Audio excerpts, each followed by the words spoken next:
Em nosso estudo de hoje, a lição 31 do livro O Encontro Marcado tem por título Sexo Transviado. Ouvirás referências descaridosas em torno do sexo transviado. No entanto, guardarás invariável respeito para com os acusados, seja eles quais forem. Muito fácil traçar caminhos no mapa, sempre difícil trilhá-los debaixo da tempestade, às vezes sangrando as mãos para sanar dificuldades imprevistas. É preciso saber penetrar fundo nas necessidades do espírito para enxergá-las com segurança. Aplica a bondade e a compreensão toda vez que alguém se levante contra alguém, porque em matéria de sexo, com raras exceções, todos trazemos heranças dolorosas de existências passadas, dívidas a resgatar e problemas a resolver. Muitos daqueles que apontam desdenhosamente os irmãos caídos em desequilíbrio emotivo, imaginando-se hoje anichados na virtude, são apenas devedores em moratória que enfrentarão amanhã aflitivas tentações e provações quando soar o momento de reencontrar os seus credores de outras eras. Não condenarás. Enunciando tais conceitos, não aceitamos os desvarios afetivos como sendo ocorrências naturais.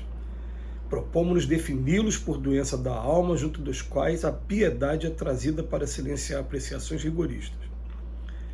Nas quedas de sentimento, há que considerar não somente a fraqueza necessitada de compaixão, mas também, muito comumente, o processo obsessivo que reclama socorro em vez de censura.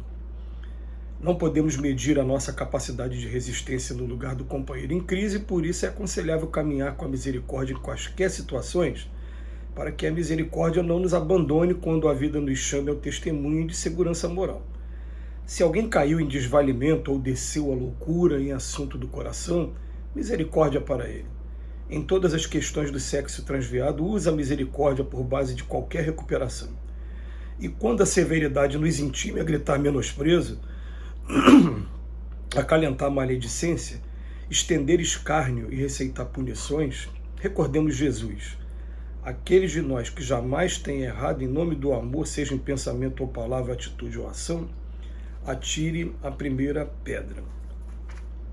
O Emmanuel, para falar da conduta sexual nossa, ele pede a gente, de maneira muito caridosa, que tome muito cuidado em ficar estabelecendo julgamentos, até porque esse tema ele é muito sensível na nossa realidade aqui, na nossa sociedade.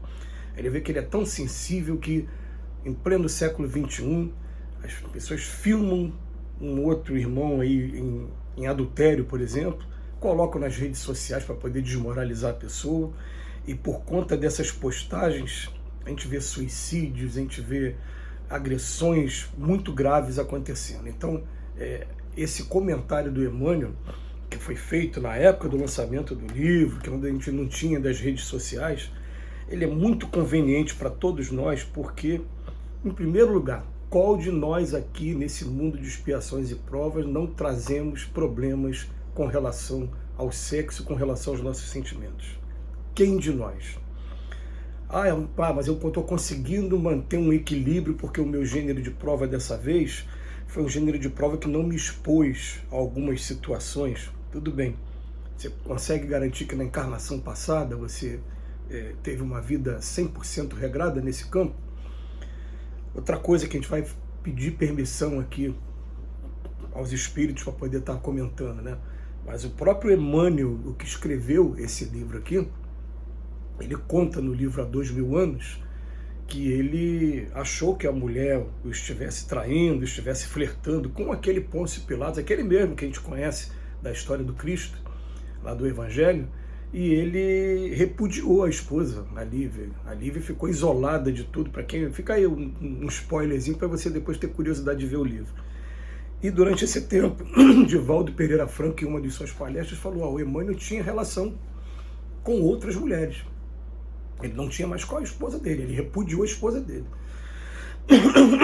O Emmanuel sabe muito bem o esforço que ele teve que fazer ao longo das encarnações. Por isso que ele faz questão de contar nos livros seguintes como é que foi a vida dele. E depois, quando ele começou a ser padre, começou até a praticar o celibato para poder equilibrar e poder se dedicar à atividade do Cristo. Enfim, todos nós trazemos problemas nesse campo, Só que o sexo é uma coisa tão interessante que o sexo foi eleito pelos espíritos como elemento número um de processo obsessivo nas casas espíritas. Primeiro elemento. Qual é a base disso? Vamos pegar, por exemplo, o livro Trilhas da Libertação, lá do Manuel Filomeno de Miranda. Ele enumera assim, na casa espírita, em primeiro lugar, sexo, em segundo lugar, narcisismo, em terceiro lugar, poder, em quarto lugar, dinheiro. Fala que esses 4 são os maiores motivos de queda dos espíritos no trabalho, no movimento espírita. Tá, no sexo, como é que acontece no sexo? Aproveita de uma fragilidade, uma carência num determinado relacionamento. Aí eles dizem que eles procuram fazer com que encontros vão acontecendo, principalmente se esse encontro for proporcionado por alguém que já está mais acessível à influência perniciosa dos espíritos viciados. Depois que esse encontro acontece e o adultério se consolida, até aí não tem problema, o adultério a gente poderia dizer quem é que tem a ver com a vida dos outros. Não, mas agora vamos fazer com que ele seja conhecido. Agora alguém tem que saber e esse alguém, através da fofoca, fazer com que se torne um escândalo. Se tornou um escândalo na casa espírita, aquele palestrante, aquele trabalhador, aquele dirigente da casa espírita se sente desmoralizado e dali ele abandona a tarefa, ou se não abandonar ele fica sem crédito com relação às pessoas. É assim que acontece o ataque no movimento espírita. Então o Emmanuel, ele até faz questão de dizer para a gente que ele, enunciando tais conceitos, ele não vai dizer que os desvarios são ocorrências naturais, não. Ele vai dizer para a gente, são doenças da alma, sim. Mas eu só estou pedindo, Emmanuel, para considerar que quando a gente estiver de frente com uma situação dessa, olha só, nessas quedas de sentimento, a gente tem que considerar 2 fatores que o Emmanuel colocou. Uma, a fraqueza, mas não só a fraqueza da pessoa, o processo obsessivo, as influências que a gente vai recebendo em nosso pensamento, as provocações. Quando a gente lê, assim, por exemplo, no livro Aconteceu na Casa Espírita, que tem espíritos que são especialistas em promover relacionamentos através da sedução. Joga o pensamento aqui, joga o pensamento lá, vão tentando fazer de alguma maneira com que os 2 espíritos se atraiam, pensem um no outro, para daqui a pouco consolidar ali efetivamente o adultério, e nessa coisa do adultério, o problema do sexo, ele traz muitas consequências danosas para a gente. A primeira consequência vai ser essa, de ficar alimentando espíritos viciosos, mas a consequência mais grave é de brincar com o sentimento das pessoas.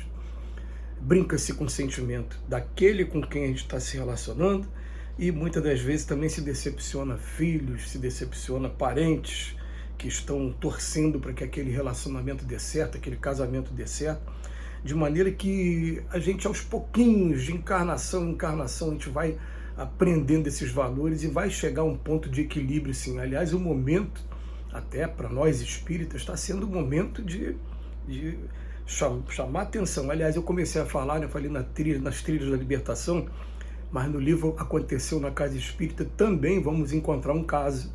Os espíritos ali também fazem questão de, olha como é que acontece aqui o ataque obsessivo através do sexo.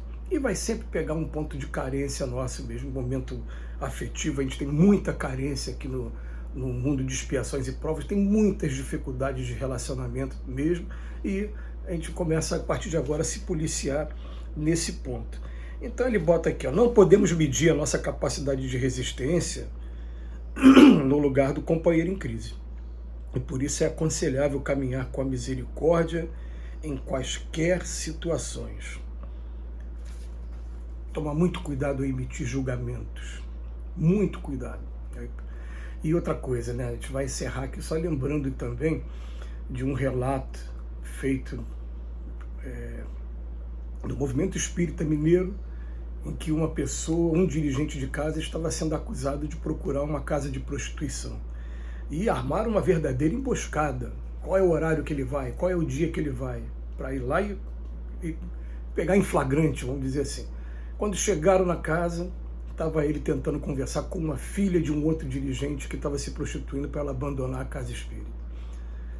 Fica aí a reflexão para a gente não emitir julgamentos. Que Jesus nos abençoe hoje e sempre.